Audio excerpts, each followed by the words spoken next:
Welcome everybody to Ajax Mitsubishi and welcome to Canada's most popular PHEV. This is a 2025 Mitsubishi Outlander Plug-in Hybrid SE all-wheel drive. This has just over 14,000 kilometers, no accident history, and it's in fantastic condition. If this is your first time investigating or looking at or checking out a PHEV, I'm going to give you some of the great details about driving a plug-in hybrid, more specifically this Outlander.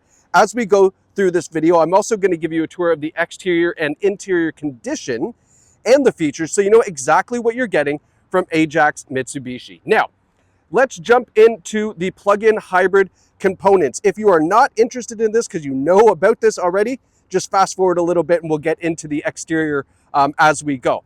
Now, the Outlander features a 2.4 liter 4-cylinder engine. It also has 2 electric motors, one on the front and one on the rear, to give you an electric assist or all-electric driving style.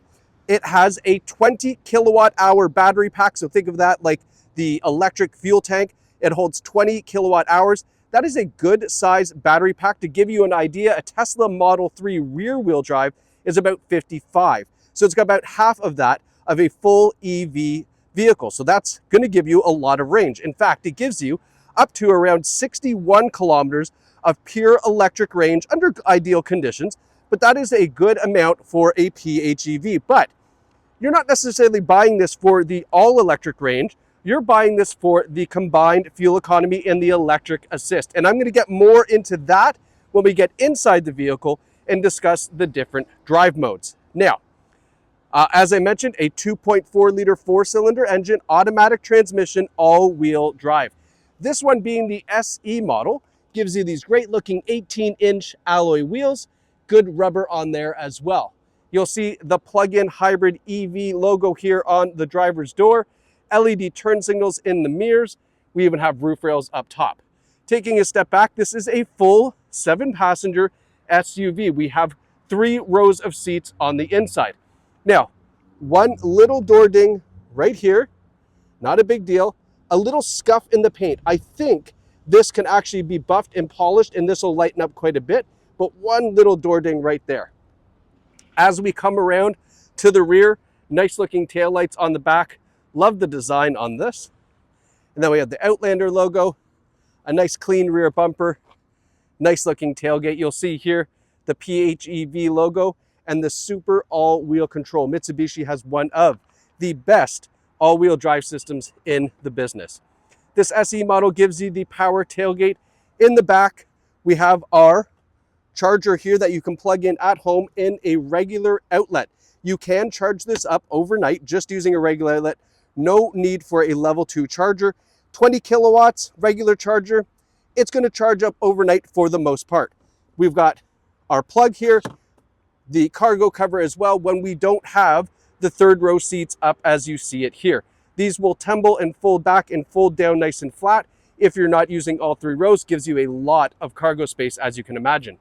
Now, speaking of, I love the fact that we have a 40-20-40 split seat, meaning this section here can fold down to you can see the cup holders there, but more importantly, if you've got hockey sticks, skis, snowboards, things like that, they'll fit through the center, allowing you to have 2 passengers in the middle seats, which I like. Coming around the passenger side, nice condition on the passenger side, still looking for dings, dents, scratches. How about this blue color as well? You don't see a lot of them in blue. The usual culprits, white, black, gray, but this is a really, really nice metallic blue. Coming around the front are LED daytime running lights, LED headlights, LED fog lights, and then look at this huge chrome, almost boomerang there, kind of surrounding those front headlights. Nice looking front end. Hood looks relatively free of stone chips as well. So all in all, a really, really nice clean exterior. Now let's go take a look at the back seats real quick, and then we'll hop in the front. So these are reclining 2nd row seats. You can see I've got this side here reclined back a little bit further than the other side. They're also on sliders. They will move back and forth to give you more legroom for the people in the back seats. Non-smoker vehicle. We've got tri-zone climate control, so back passengers have their own temperatures. We've got a couple USB ports and a regular home outlet down here as well. So if you want to charge up the laptop or things like that, you can do that there. Hopping in the back seat, just give this a pull, slide it forward.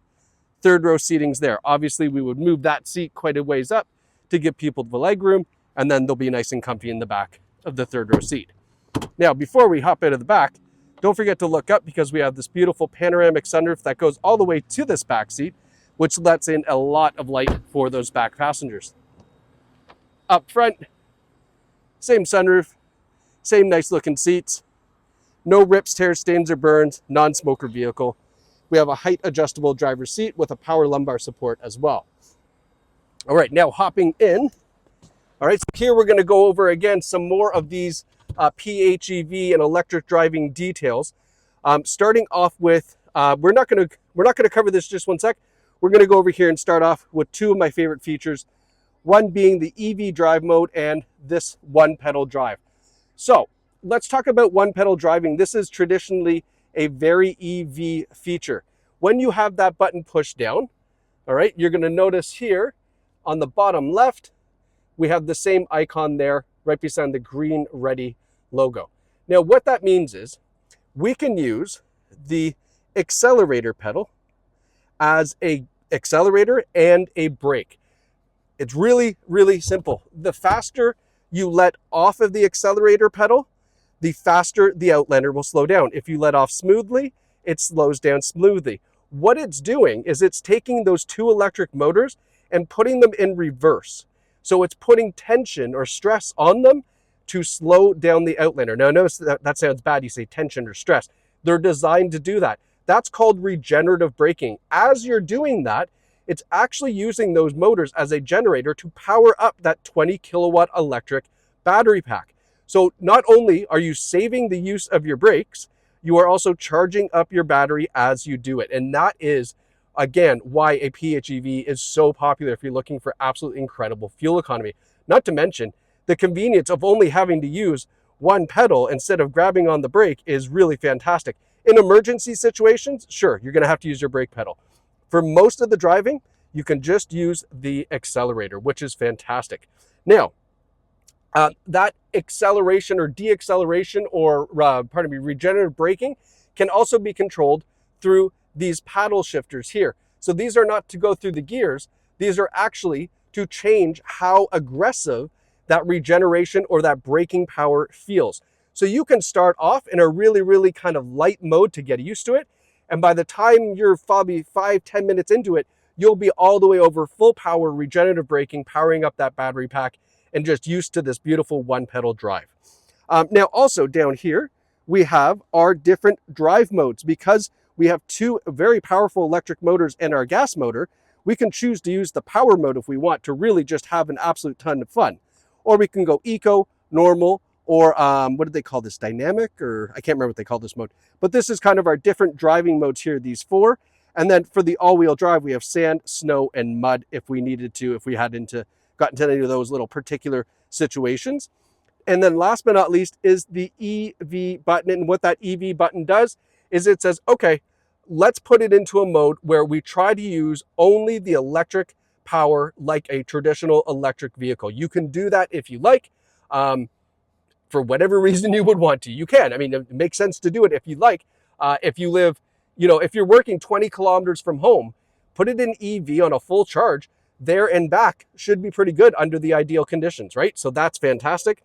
And then last but not least, we also have different drive modes for the vehicle here. You'll see it here. So EV, normal, save, and charge. So normal means it's going to use that traditional combination of electric and gas to give you that hybrid experience. Save means it's going to actually try to conserve or not use whatever battery power you have. Maybe you're on the highway and you expect to get off in downtown Toronto. You could save that battery, get off in downtown Toronto, then flip it to a different drive mode. And then charge uses the gas motor to charge up your battery pack. So you can use that on the highway. As you're on the highway, charge up your battery. And then when you get to somewhere, you could put it back into a different mode if you wanted. So this is why, again, The Outlander in particular is a fantastic vehicle because you can choose through all of those different settings to get the best possible outcome for your particular drive and how you want to drive it. Okay, that was a lot of EV talk. Now let's get into safety features, the usual hitters: forward emergency braking, forward collision warning. We have blind spot monitor or blind spot warning in the side view mirrors. We have adaptive cruise control on the steering wheel. We also have rear emergency braking. So as you're backing up, if you get too close to something, it'll stop. We've got a nice rear view camera with cross traffic alert as well.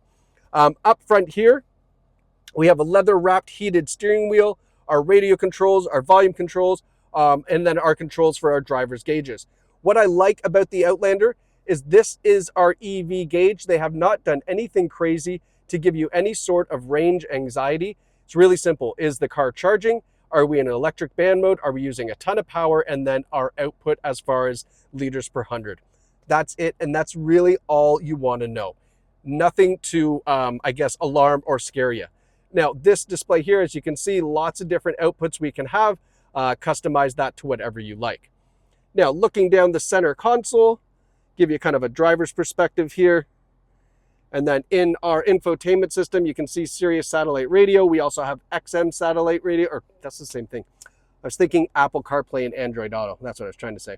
Apple CarPlay, Android Auto, Bluetooth audio, all the regular stuff is there. And then just a regular home screen. Now, putting it in reverse, there's our clear rear view camera that we were talking about before. And then our tri-zone climate controls, so driver, passenger, rear passengers, our heated seats and our heated steering wheel, heated seats for the passenger as well. A couple USB ports, a wireless charging pad, our automatic shifter, and all the other cool buttons, drive modes, etc. that we've all talked about, all hooked up to our push button start. So, I mean, it's 12 minutes in. You are probably in love with this car by now, imagining all the different fuel economies and all the cool drives and all the adventures you could have in this fuel-sipping 2025 Outlander SE. So you can visit us online at Ajax Mitsubishi, or better yet, come down to Ajax Mitsubishi to this beautiful state-of-the-art showroom. Take this out for a test drive. You will absolutely fall in love. There's a reason why it's the most popular PHEV in Canada. Thanks for watching. Can't wait to see you at Ajax Mitsubishi.